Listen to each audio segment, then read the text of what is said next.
ladies and gentlemen, floating in the cosmic ethers, mindful of the hopes manifold within you, I desire this night, as never before, to unfold the dignity of the rose of life, the soul of God,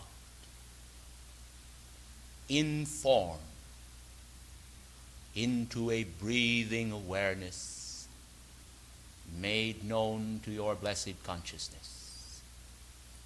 The struggles for existence multiplied by mortal efforts can be simplified by a sweet sense of grace, a sweet sense that desires in depth to acknowledge divine grace planted within the heart by the hand of God. The light of the eye, the alacrity of thought as it speeds across the brain and consciousness into action, into living awareness, is meteoric.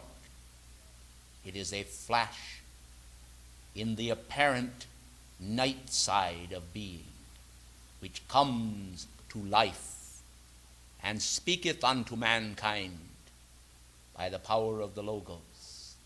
I am. I am. I am being.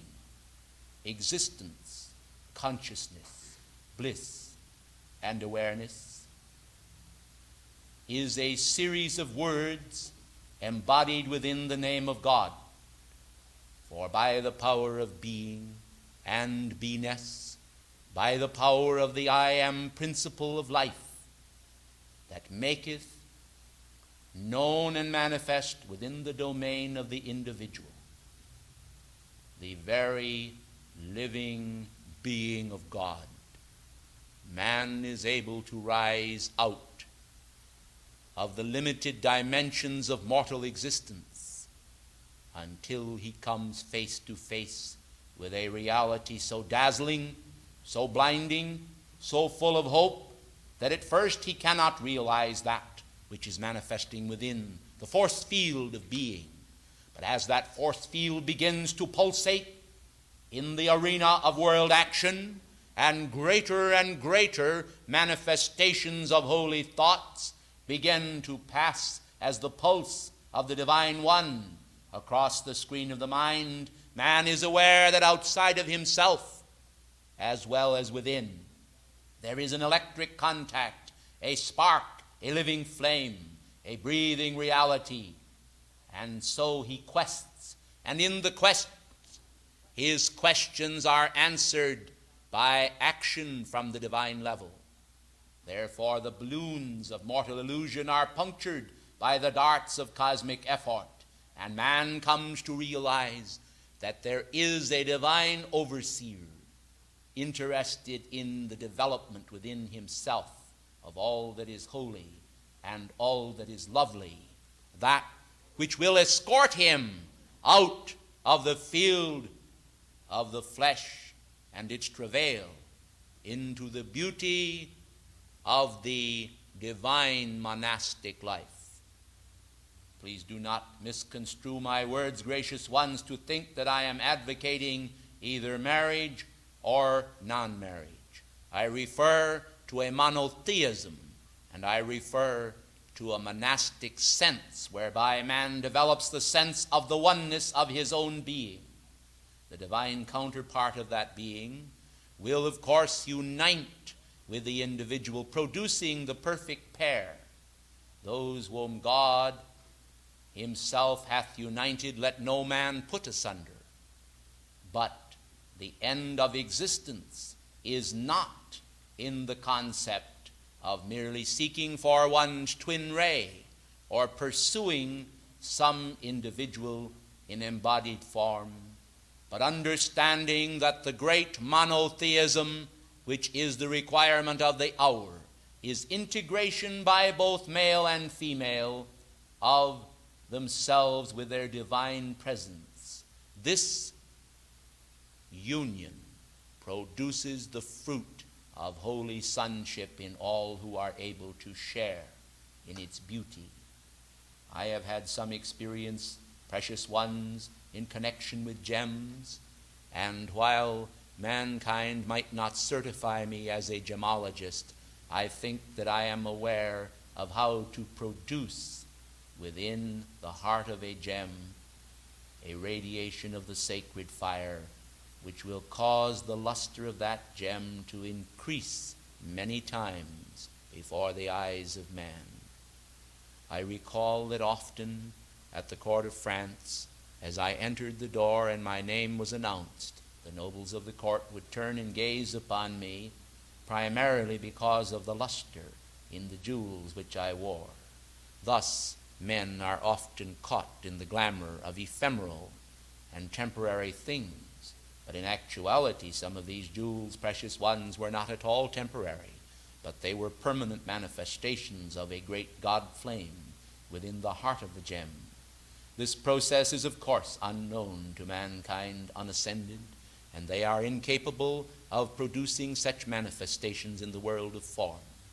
However, I would be quite glad to impart the secret unto them if they will do all that I desire them to do and reunite themselves with their divine presence, coming to me at inner octaves of light where they will no longer require the secret, for they will have it as a part of their divine grace and the radiance of the divine one, the crown of life resting upon their brow as accomplishment in victory. Strange as it may seem, it is always in a time of need that mankind seems to seek to rise up to the precise requirement of the moment and produce a certain quality which will supply that need. But when there is a sense of struggle about the supply, there is always a stirring of the stream of radiant energies which otherwise would crystallize into manifestations simply because the gusts of the mind create such turbulence that the very idea which they try to posit into the world of form is blown away in their lusty and gusty breath. Calmness of mind then is needed, and a sense of knowing within the soul that perfection is produced by the holding of divine concepts, not by their rejection. Let men choose, if they will, to reject our concepts. They deprive no one of us of any good thing, but only themselves. And this is what has happened not infrequently, but far too frequently in the world of form. If I seem to wax hot, remember that I am concerned with the freedom of every man, and I too am no respecter of men's persons, loving the least among men as much as the greatest. In the days of my attendance at the court of France, I sought to influence the noble of birth and those who were in positions of power as a means of reaching the hearts of the people and conveying to them all the blessings of divine grace. Having failed in securing the attention of the court of France and other of the crowned heads of Europe, I turned myself to the perfectionment of mankind at large, and I recognized that among mankind there were many who, hungering and thirsting after righteousness, would indeed be filled with the divine perfection which would enable them to take command in the domain of mankind and create ideas of union among the sovereign states. Thus, the United States was born as a child of my heart, and the early American Revolution was indeed a means of bringing freedom in all of its glory into manifestation from the east unto the west. And so progress has been born. And here in this teeming country where life is flowing ever onward, men coming and going at large, there is a great need for understanding of the forces that have acted in the world of form, that have produced conditions of bondage, and have created an opposition to the divine intent which not only my life stream, but the life stream of all the ascended masters has sought to foster and nourish in the hearts of men. For example, men do not realize or completely understand that those of us who were at one time indeed rulers of civilization should encourage the creation of labor unions among mankind, and yet we did it. We did it in order to free mankind from the oppression that was being wreaked upon the very young, who were being forced into a life of servitude, producing then in the world of form an activity of freedom for the young of heart, that they might study and understand the gaiety of life. However, those who do not understand all that is done from the ascended master's level might indeed look askance for a moment at this, because it might be contrary to some of their opinions. But I want to call to your attention that it was later in the formation of the labor movement that certain barons of power moved in and used and misused and abused that which we had secured originally for the freedom of man. Remember, precious ones, that a divine idea in itself is an idea to convey and bequeath to mankind the power of freedom. But what men do with their freedom is their own solemn responsibility. And if that which they call freedom becomes a means of enslaving themselves and others beneath a hammer and a sickle, then we are not for it. For we stand today for the freedom of America from every form of dominion, from every form of mortal tyranny, and we are determined to keep this great nation free. And therefore, tonight, as a means of securing God's freedom, I desire to give to all within the confines of this room a certain gift from my heart. I am going to use liquid light tonight, and I am going to beam liquid light through this room to clear the minds of the individuals assembled here of certain thoughts which are not charged with compassion or the correct attitude of receptivity toward the ascended master's light. You have seen an adding machine, and you know that a certain sum may indeed rest within its vitals. That adding machine can be cleared by the simple movement of a key, and therefore the machine is returned back to zero. I shall not move in the minds of those who do not desire me, and therefore it shall be only with implied consent that I shall act. Therefore, if you do not wish tonight to have my light rays pass through your being, simply register the thought in your mind, no, and I shall pass you by, even as the death angel passed the children of Israel by in the night of the Passover. But if you desire to have the benefit of my ministrations on behalf of your immortal soul, then simply just breathe in the air of freedom and know that I am here to produce the world of God perfection in the world of form. To sustain it will not be possible, for I shall only perform it perforce for a specific service of anchoring within your world the vibratory actions which I subsequently will release in worded form, and which also I shall release by the power of the Spirit of life that is resident within me. Quick! Quick! Quicken! It is done. Ladies and gentlemen, in the beginning the Word was. And when the Word went forth, it caused rejoicing in the courts of heaven. For there then was no world of form known unto the ego, save the world of divine form. The cathedrals of heaven were rainbow vaulted, magnificent places where the ascended masters from other systems of worlds, the cosmic beings, the angels, the archangels, stood and sat from time to time on raised dais. Thus, the multitudes of those courts, the beings, the egos, the individual identities, stood arrayed in robes of white, waiting the opportunity of descending into flesh form for the glory of God in worlds without end below. Many of you were in that group and were aware of the pulsations of infinite love as it poured from the heart of God, dazzling and scintillating light rays now unknown to mankind. You basked in a light that flooded your being, and the feeling of God happiness that then came thundering through your world was light and love and power made manifest.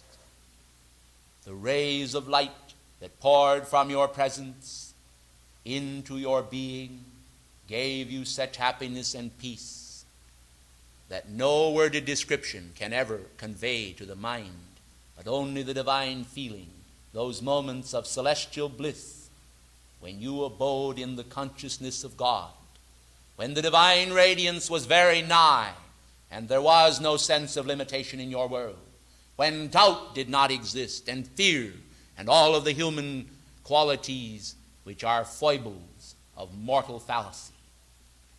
Then at that moment you knew and rejoiced with the sons of God, and the paeans of praise that rose from your heart added to the rapture of the divine ones who were assembled there.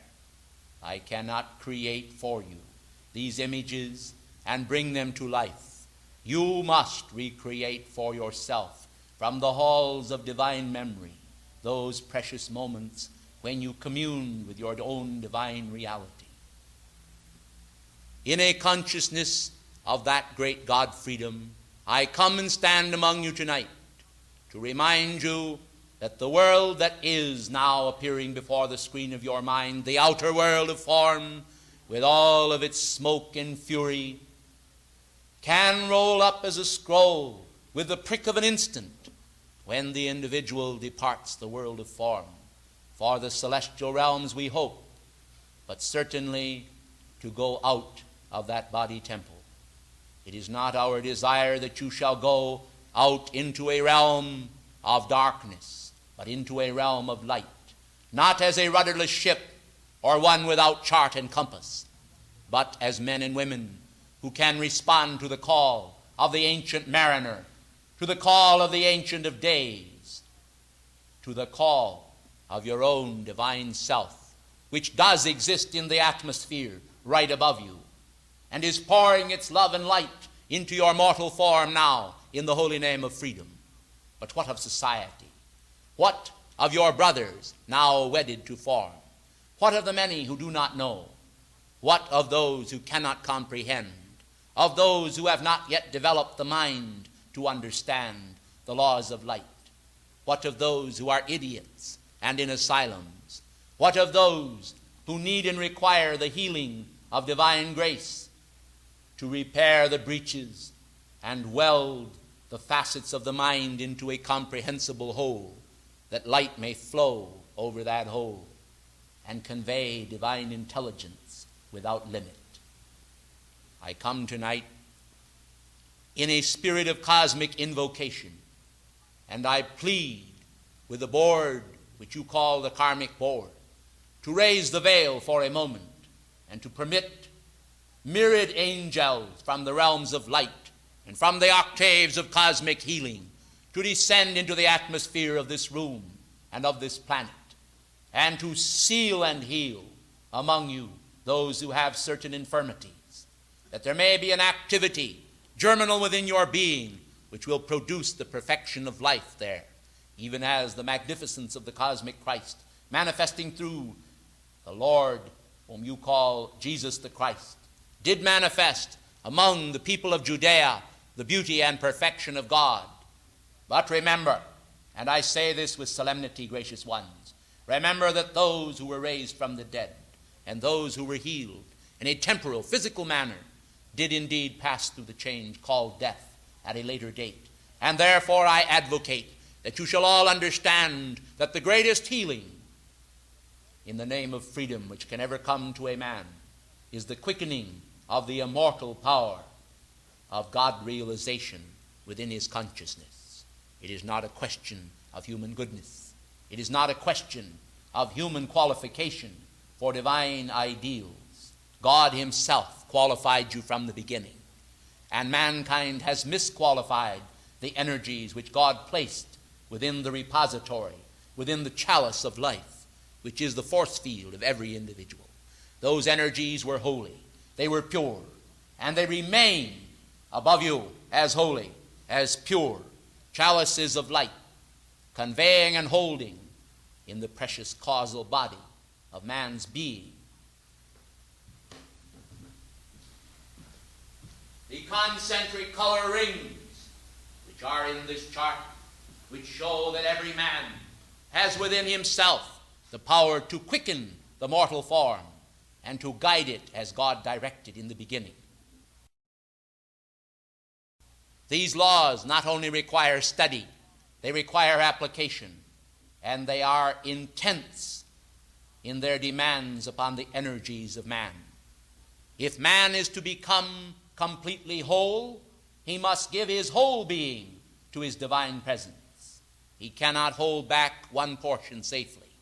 And if he seek to permit himself to become identified with his Creator, with the Infinite One, and hold back part of the price, like Ananias and Sapphira before the feet of Peter, he will find that portion of himself fallen and destroyed. Thus he who seeks to save his life shall certainly lose it. But he who loses himself within the realms of his infinite causal body shall find his life again, pulsating in every place where God is. For God is right where you are. And if you will claim it and say, I am a being of divine grace, it will be so. And men will behold upon the screen of life, especially those who are able to discern wisely, that a divine being is occupying that frame which formerly you called your own. You are not your own was spoken to you by St. Paul, for you are bought with a price. And the price that was paid by the infinite, eternal Father in the beginning. He gave unto the prodigal creation the right to go forth into the world of form and to manifest all that the individual willed. And the will of the individual, because of the absorption of wrong principles in the world of form, has continually willed otherwise than God has willed. And thus ye see here upon the screen of life myriad personalities, myriad individuals who are activated by corrupting principles of life and know it not. They do not understand or comprehend even the law of re-embodiment too much in the Western Hemisphere. But in the East it has become an accepted fact. Let now the men of the West take a new look at life and understand that life is eternal. Let them understand that in the eternality of life, cosmic Christ principles are resurrected again and again. But let men not, because of the continuity of life, flaunt the precious gift that is offered and feel that they can do so with impunity. For certainly, if life is anything, precious ones, life is just. And if life is just, then it will convey to you the righteousness which you send out just as safely and correctly as it does the unrighteousness which you unwittingly send out, and in a few cases, I am sorry to say, which you send out without recognition. The time has come when more and more individuals are awakening in this day and age to the God reality of themselves. They are awakening to the holy cause of their freedom, and they realize that within the domain of personal self-willed life, there is no freedom at all, but only license to do. And certainly today, as you behold the young of the world who have taken this spirit of license to do as rebellion against the codes of society, you see that in the domain of the human family, a fierce breed has arisen. But perhaps it might be beneficial if I were to convey to you tonight the reality of many of these young people. Many of them, precious ones, were actually, because of their corrupted nature, not permitted to embody for generations after generations, but were held in what amounts to chambers of darkness, bound and prevented from manifestation upon the screen of life, lest they should once again become bad apples in the barrel to spoil others. Now the law has been fulfilled and come full cycle, and therefore a whole crop has been dumped upon this generation, and because of that, they are linking themselves together, encouraging corruption among others of the youth of the world, and rebelling against that code of humanities which has become so very much a part of jurisprudence in the world of form. Let it be clear then to all that the safety of the laws of society is very great, and that codification of those laws, dating even from before the time of Hammurabi, has manifested in the world of form as a counterpart of a divine jurisprudence, a cosmic justice, if you will, a justice which cannot be construed by mortal minds, but will always acknowledge within itself that caste which is indeed prologue, and understand that it is the record of every man's doings. The happenings and events in the world of form are collective events, as humanity by their doings casts upon the pathway of life collectively the shadow of coming events. In this present era, when men's hearts are definitely quaking and failing them for fear of what is coming upon the earth, there is an additional need for compassion upon mankind. You must recognize the terror that is spread abroad upon the earth in the hearts of those who do not have any knowledge whatsoever of re-embodiment, those who do not understand how these events conspire against the body of mankind, those who do not understand how that freedom is imperiled by man's indignities against man. That which offends one offends all. That which justifies one and raises and ennobles one ennobles all. All that men do then is welded into a universal whole, and try as man may, he cannot break this law. Therefore, he must accept that which he cannot break. Yet, again and again, individuals feel that they are above the law or outside the domain of the law, and thus they flaunt the law, which is a criminal act in the world of form, simply because among the intelligentsia and the learned politicos of the world, there is a certain amount of misqualification of substance, varying from nation to nation and place to place. Mankind feel disposed to flaunt the law which those who are sworn to uphold it do. This, too, then, produces by the power of bad example in the world of form an activity of decay in the world at large. Those of you who are interested in producing virtue in society will recognize that by upholding the law in the domain of your own personal self, you are upholding it everywhere and for every son of heaven. These words are real.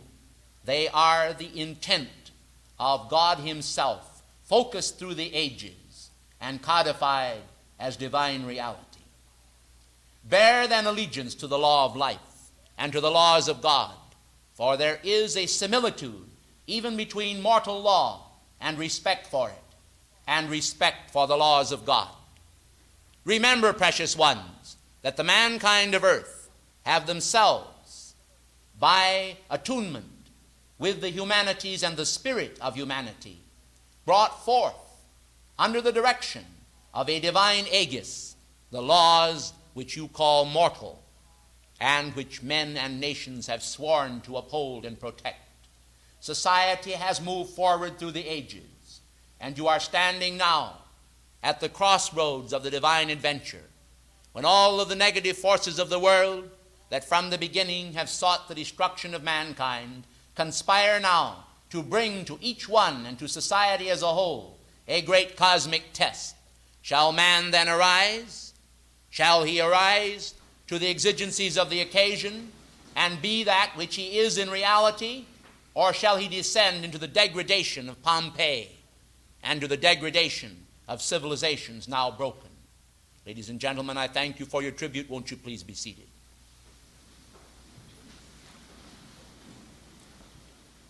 The destiny of mortal men is strictly up to themselves, and never before in history has mankind stood at the crossroads of such eternal possibilities. The possibilities are collective and individual, and those who feel that individual salvation is superior to collective salvation should look again upon the screen of life and the mighty law that was penned by the Spirit of Almighty God, a law which declares, I am my brother's keeper. Those who feel that all salvation is collective and that they should ignore individual salvation, let them look again upon the need to be the fullness of that which they can be. Righteous, yea. Wise, yea. Pure, yea. Consecrated, yea. Dedicated, yea. Performing in action, yea.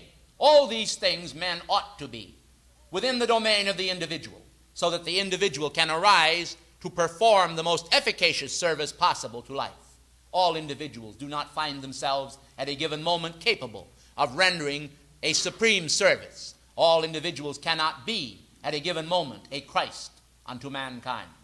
But they can, by divine faith, seize the precious gift of the moment and accept the highest offerings which life has to themselves. And in the eyes of God, this penny of human offering is just as great as $1 million to those who possess it. It is the qualities of dedication that come from within yourselves that are accepted by the courts of heaven. It is the dedication which you feel within yourself, which in your own limited orbit will mean just as much as the service of the sun of this system of worlds means to the planets in this planetary chain. Let all understand then in the holy name of freedom that right where you are, God is, and he seeks to captivate your hearts and your desires, not in order that you shall become servitors, merely bowing to himself, to his name and fame, to his flame, to all that he is, but rather that you shall accept his laws as laws of life, workable in the arena of action, and serving to deliver the entire planet from all that has kept it bound and has caused mankind to render a frightful disservice to themselves. When I was at the court of France, and when I dealt with the Louis kings and with others of the crowned heads of Europe, I often found it possible to reach them when all else would fail through human vanity. And thus I would give them some specific jewel which I wore upon my person, and find that they were quickly enamored by it and seemed to bear me a great allegiance. On several occasions I was able to ask for a law in the name of the people. I recall one instance where if I had been heeded, the entire French Revolution would never have occurred. But unfortunately, people have a habit of demanding what they want when they want it, and then forgetting it very quickly afterward, even when offering their promises to an ascended being. Of course, let me make it clear that they did not recognize me as an ascended being. On several occasions, I would pass through a pair of double doors with guards on each side, and then when I was out of sight from anyone, I would simply dissolve my form. Then individuals would pursue, and not finding me would wonder, where has Saint Germain gone? But they could not find me. The beloved Master Jesus, in his Galilean embodiment, on many occasions did likewise, even prior to his ascension. So the laws enabling mankind to dissolve the form can be mastered even by unascended individuals. And I would like to point out to you that there are a few individuals upon this planet who are able to do this very self-same thing. So please do not think, if you should see one of them disappear, that they are indeed ascended beings, for this is possible of mastery to mankind in the outer world of form when they have reached a certain point of dedication and comprehension of the framework of their physical body and learn and master the control of the points of light within that body. Understand that unascended mankind are very close to their presence, because, strange as it may seem to you, even the criminal element of life, even those who reach the point of being a betrayer of their life's energy, are not too far from the divine base of being. The actual difference between an ascended being and an unascended is not as great as you might imagine. And I tell you this because I want the star of hope tonight to blaze within the firmament of your being, that you may no longer have the idea that this chasm is so broad you cannot jump over it. With God all things are possible, and with the God that is within you all things are possible even quicker than you may realize. And we are interested in contacting not only the quick but the dead. For the quick have some idea of what I'm speaking about, and the dead may have no idea, but they can, if they will awaken from their sleep of lethargy, come to a point where they will understand it. By the laws of science, mankind seeks to probe the universe, and they have gone far, but they have not yet discovered the secrets of life which we of the ascended realm have long known. Nor is it highly likely that they will fully realize their ambitions to control the genes within the allotted span of time which they presently think. It is true that a great deal can be done for the life evolutions of this planet in a very constructive way by the scientists of the world, but they cannot engineer the responses of the soul, nor can they engineer fidelity, integrity, grace, and the love ray of Almighty God within the heart chalice. They do not understand how to create spiritually. They understand only how to create materially and frame the building. We understand not only how to frame the building, but how to energize that frame with the living spirit, the animus, that breathes life into the form and creates for a space, a span upon this world, a form, a life wave that moves as a being among men and perceives itself, other men and other conditions, and hears the voices of men and the voices crying in the wilderness of being, and does not always comprehend that which it hears. That you may comprehend in a greater measure is my prayer this night.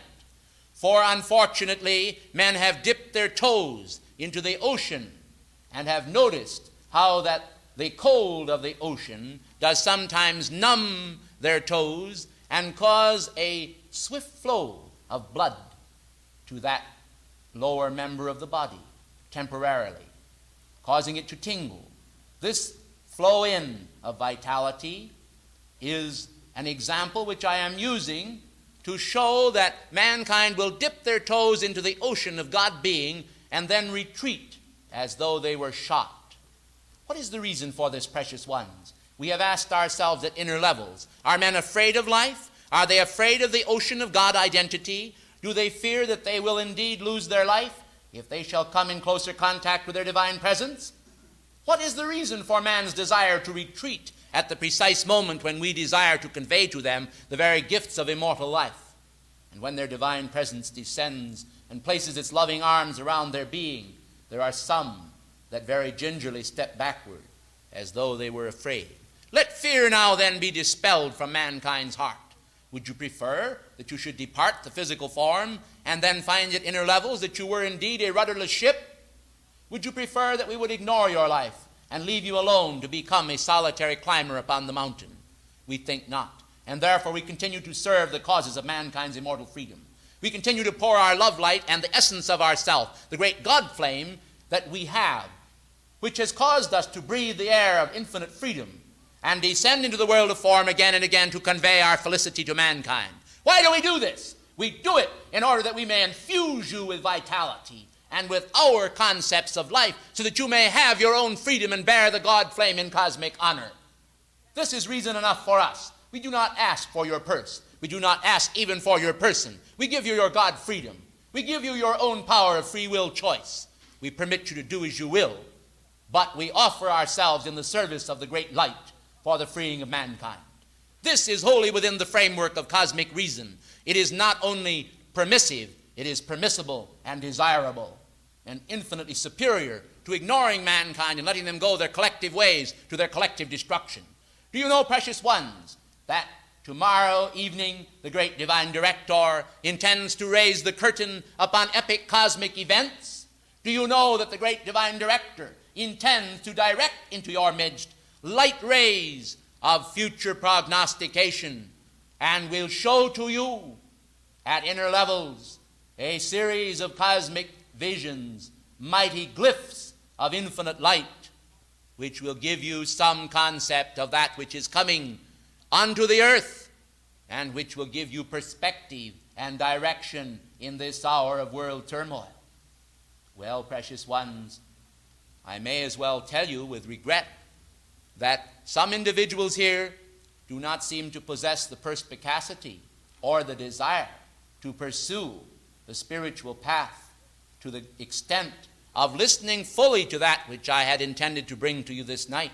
And therefore, because it is our desire to bow even to the one who desires us to stop, we shall defer, and we shall bow to the God flame within you all, and we shall say, we take our adieu, we take our leave, but we will come again, and the hour more propitious will dawn, when receptive hearts will invoke the God flame before they come into our radiance, that they may be sustained by that infinite light, to hear all of God's delight which we desire to convey, that they may receive it is our prayer, not for our own sake, for we have long escaped from the realms of the earth and its minions. We are free from human opinions. We are free from flights of fancy, and even the flight of the bumblebee is not heard in our realm. Therefore, precious ones, as we leave, remember, it is not a leaving without love, but a leaving in love, a leaving in fire, a leaving to inspire you to come and listen another day when we will raise you a step higher in the realm of God's own way, and by his ray convey infinite peace and freedom today and forevermore. Angels of the Cross of Malta, descend. Form the cosmic image and defend. Angels of the Cross of Malta, wing thy way. Angels of the Cross of Malta, blaze forth today over the world of a single solitary humanity, the banner of our freedom, fourfold in all dimensions, charging all with the gold of divine intentions, remembering the Creator in the days of a youthful humanity, that they may be wrapped in the flame of love from his heart, is our prayer. Peace, love, blessings to all. In God's name, I am.